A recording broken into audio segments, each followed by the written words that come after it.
Nah,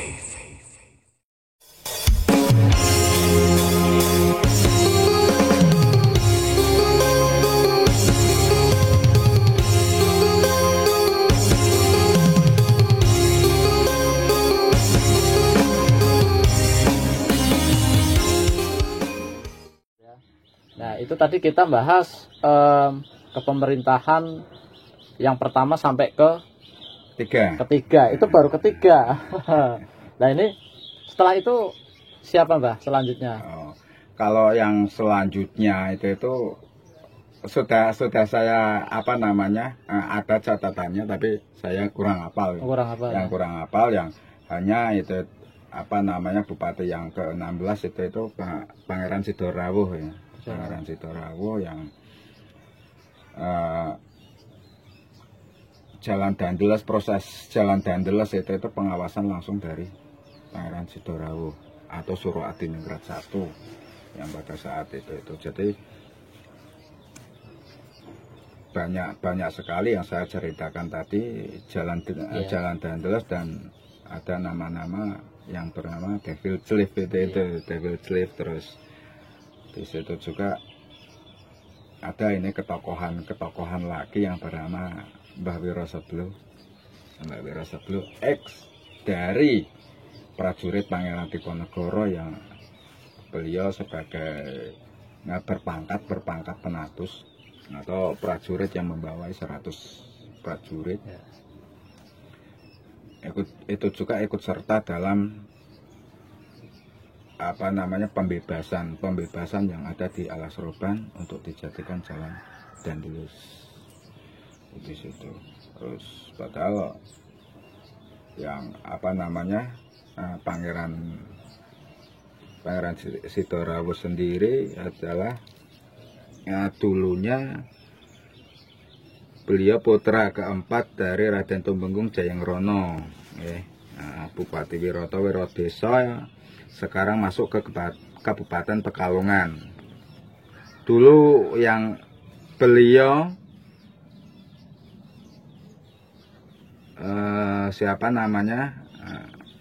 Pangeran Sidorawuh itu bernama Raden Gung Sumodirejo yang saat awalnya menjabat sebagai penarik pajak beras itu tahun 1607. Dulu sudah ada pajak. Ya. Terus kemudian tahun 1807 pemerintahan Kabupaten Wiroto atau Wirodeso itu dihapus. Ya. Terus kemudian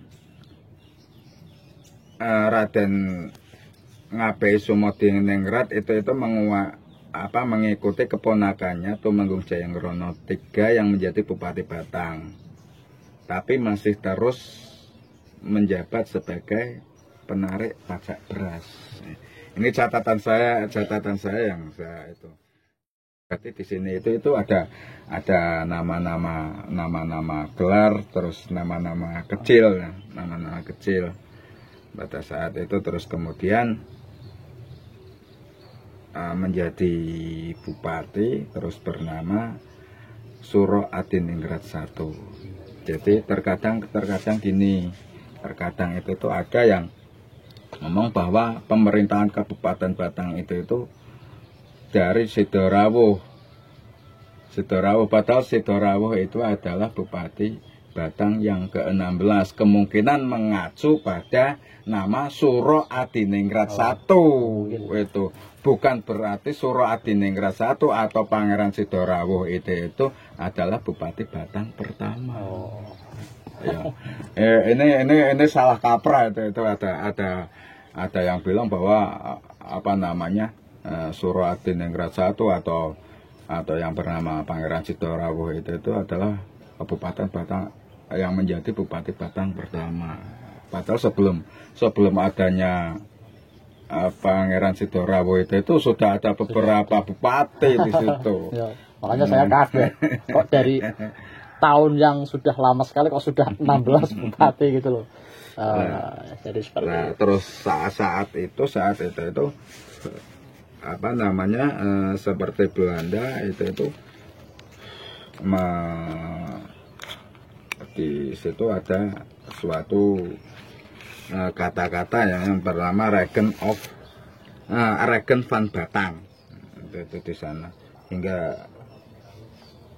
hingga sekarang itu ya nama jalan itu terkenal, nama jalan itu terkenal sebagai Jalan Dendels. Jadi seperti itu ya. Tapi saya masih penasaran, Mbah. Ada yang sedikit lupa tadi. Jadi kan ketika kepemerintahan itu kan pasti kan ada yang namanya pergantian gitu. Pergantian itu apakah karena beliaunya karena wafat atau bagaimana ini? Jadi sebenarnya ini juga ada yang memang sudah sepuh ya, sudah sepuh yang akhirnya digantikan oleh anaknya. Terus ada juga yang akhirnya mengambil dari luar karena pada saat itu setelah adanya perjanjian Giyanti pada saat itu tahun 1755 kemungkinan ya, perjanjian Giyanti itu pecahnya ke Mataram itu menjadi Kasultanan dan Mangkunegaran. Terus akhirnya itu semua bupati-bupati itu ada campur tangan dari Belanda. Kalau tidak ada pengesahan dari Belanda itu tidak akan menjadi bupati. Ya. Makanya semua itu bupati-bupati era itu memang sudah adanya campur tangan Belanda. Ya. Seperti bupati-bupati kita juga ya tidak jauh dari campur tangan dari Belanda. Ya semuanya kemungkinan mayoritas di Jawa itu pada setelah perjanjian Giyanti itu adalah ada campur tangan dari Belanda. Terus kemudian ada bupati saat itu ada bupati yang memang merugikan dari pemerintahan, kemudian dipecat. Seperti itu ya. Itu ada salah satu lah. Saya tidak mau mengomongkan itu bupati siapa. Tapi intinya ada yang seperti itu. Ya. Pada saat itu ada pemerintahan dari bupati itu dari dulu itu juga sudah ada jual beli jabatan. Itu sudah ada jual beli jabatan. Terus akhirnya dengan kekuasaannya saat itu yang mempunyai lahan luas itu untuk menanam tebu. Pada saat itu untuk menanam tebu, terus menjual berbagai jabatan yang akhirnya karena merugikan di Belanda akhirnya dicopot menjadi bupati. Itu ada yang seperti itu. Jadi yang namanya jual beli jabatan itu bukan hanya sekarang, zaman dulu juga sudah ada. Makanya kan sejarah akan terulang kembali walaupun yang menjalani itu selalu berganti-ganti. Itu teman-teman ya. Jadi kita semua terbuka lah wawasannya ya. Jadi yang namanya jual jabatan itu tidak di zaman sekarang saja. Bahkan itu berawal dari zaman-zaman yang dulu kan seperti itu. Wah, mantap ini pokoknya ya. Ya makanya semua sejarah itu pasti ada kemajuannya, tapi di situ itu juga kan ada aibnya. Tapi kan kalau kita berbicara tentang aib itu kan kayaknya kurang etis. Sebab banyak yang namanya orang itu ya ada min plusnya, ada baiknya, ada buruknya.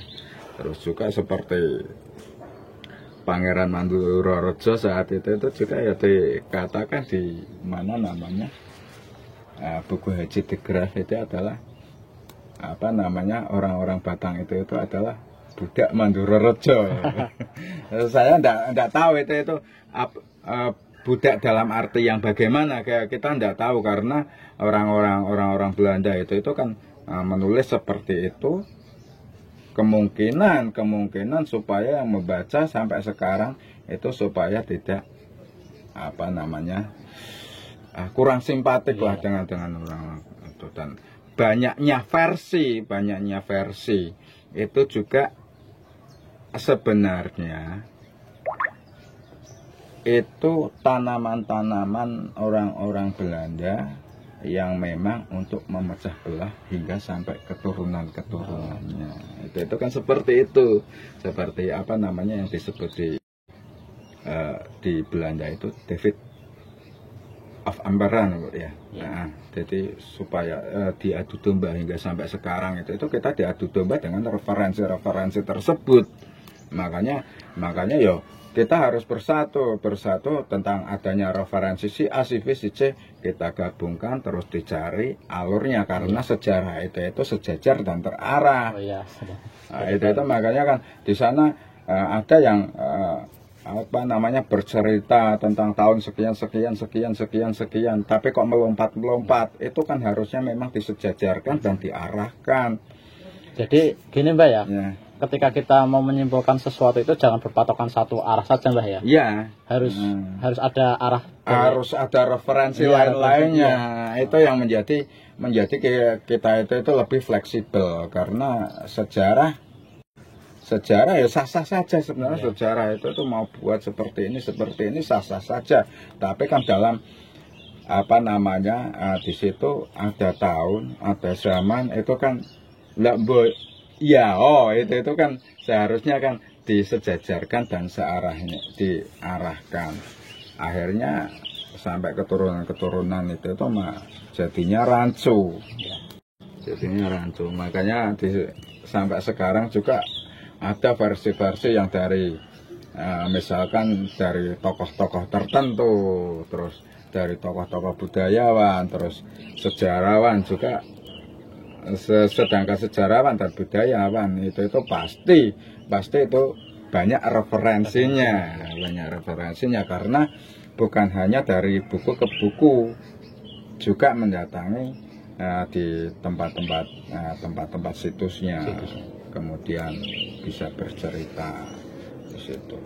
Jadi lebih luas untuk kita itu memandang sejarah bukan hanya alur ceritanya, tapi dengan situs-situsnya yang memang itu mengacu pada zamannya. Misalkan seperti apa namanya nisan, ini kita berbicara nisan atau tenger kalau Batang itu memang ada apa namanya ya, ada sandisa, ada ciri khasnya di setiap era Mataram, terus zaman abad-abad ke-14an itu memang ada cirinya. Makanya yang dinamakan tengok atau tengar atau jirat atau nisan itu sebenarnya itu kan prasasti. Soalnya zaman dulu itu seperti ini. Orang-orang dulu, orang-orang kita ya, orang-orang kita itu satu itu menulis, yang kedua itu dengan seni-seni tertentu. Kalau tulisan mungkin bisa dijiplak kemudian dipelesetkan, ya kan. Tapi kalau seni itu hanya orang-orang yang tahu saja. Makanya kan banyak orang yang seperti ini. Oh ini tenger ini nisan ini merujuk ke era Mataram tahun sekian. Padahal di situ tidak tertera tahunnya. Lah, kita mempelajarinya itu dari relief-relief yang ada di tengoknya. Makanya ini untuk masukan teman-teman yang suka apa namanya sarkup itu sarjana kuburan itu harus ada patokannya semua. Nah, kalau saya tentang makam atau yang namanya kuburan, makam kuno, semuanya itu ada kode etiknya sendiri. Oke, bukan hanya terawangan tok. Kalau saya terawangan bisanya nerawang uang saja. Ya. Enggak. Aduh, memang asik ya ketika kita sudah ngobrol tentang sejarah dan budaya. Tapi saya tadi sedikit ada rasa ingin tahu juga mengenai situs-situs. Karena kita berbicara mengenai Kabupaten Batang, kepemerintahan Kabupaten Batang, setidaknya kan kepemerintahan itu pasti akan meninggalkan sesuatu dengan tujuan mungkin untuk ya sebagai bukti lah pada zaman dahulu itu pernah ada budaya-budaya yang seperti ini kan. Kalau situsnya sendiri di Kabupaten Batang ada berapa banyak, Pak? Oh, kalau situs-situs di Kabupaten Batang itu banyak sekali. Dari dari Wonotunggal hingga sampai ke atas Lurah, terus Bawang sendiri, Kepiar yang hubungannya sampai ke Dieng. Juga di situ berbagai masa. Itu kan yang pertama yang saya katakan itu dari Hindu Buddha itu kan yang pintu masuknya itu kan sampai ke dari Roban ya, dari Roban. Karena Roban mengisi Batang itu tahun abad ke-6 7. Ya. Terus di situ yang dinamakan pelabuhan, terus juga dulu Gus Dur juga pernah mencatat itu. Terus hingga di sana itu dinamakan Celong. Dinamakan Celong itu juga kan bahasa-bahasa orang-orang Tionghoa, bahasa-bahasa Tionghoa yang bernama itu pantai-pantai berkarang di sana. Terus semakin kurun waktu semakin ke bawah kemudian pelabuhan itu ke barat hingga sampai ke Ujung Negoro. Ujung Negoro itu tempat saya. Abad 14 itu mengisi di sana, abad 14. Karena Ujung Negoro itu juga sebagai pelabuhan pada saat itu, dan terus hingga sampai ke selatan itu di sana akan ada desa ya yang bernama Juragan. Itu pusat perekonomian Batang dulu sebenarnya. Justru di situ. Iya, karena di situ dari mana saja itu dari China, terus orang-orang dari Arab itu di sana, makanya di tempat sana terus hingga menjadi pemukiman kaum Juragan hingga sampai ke situ Juragan. Oh, tahu saya. Makanya pasarnya kan pasar tradisional, sangat tradisional. Baru-baru kemarin terus dialokasikan sebagai pasar-pasar modern. Nah, ini merambat ke Ujung Negoro dan Juragan. Nah, itu kan kalau orang Batang itu nggak asing ya nama-nama daerah itu ya. Ya, begitu Mbah ya. Cerita mengenai sejarah kepemimpinan Kabupaten Batang dulu ya. Karena ini sudah zuhur Mbah, kita break dulu. Nanti kita sambung kembali. Mudah-mudahan apa yang disampaikan jenengan bisa bermanfaat. Amin. Dan buat teman-teman jangan lupa ya tetap support channel kami yaitu Budaya TV Nusantara dengan cara like, subscribe, dan komen ya. Mungkin kalau ada pertanyaan dari pemirsa ya bisa komen-komen, nanti akan saya kumpulkan, dan pertanyaan-pertanyaan yang sekiranya perlu disampaikan akan saya sampaikan, dan nanti Mbah Priyo akan menjelaskan seperti itu Mbah ya. Mungkin itu saja ya sedulur-sedulur, nanti kita sambung karena ini sudah azan zuhur. Dan salam budaya dan salam sejarah. Terima kasih atas partisipasi pemirsa. Itu saja, kurang lebihnya mohon maaf apabila banyak tutur kata yang salah atau tingkah laku kita yang kurang berkenan ya, karena kita sifatnya ngobrol santai Mbah ya. Oke, demikian. Wassalamualaikum warahmatullahi wabarakatuh. Salam Budaya TV Nusantara.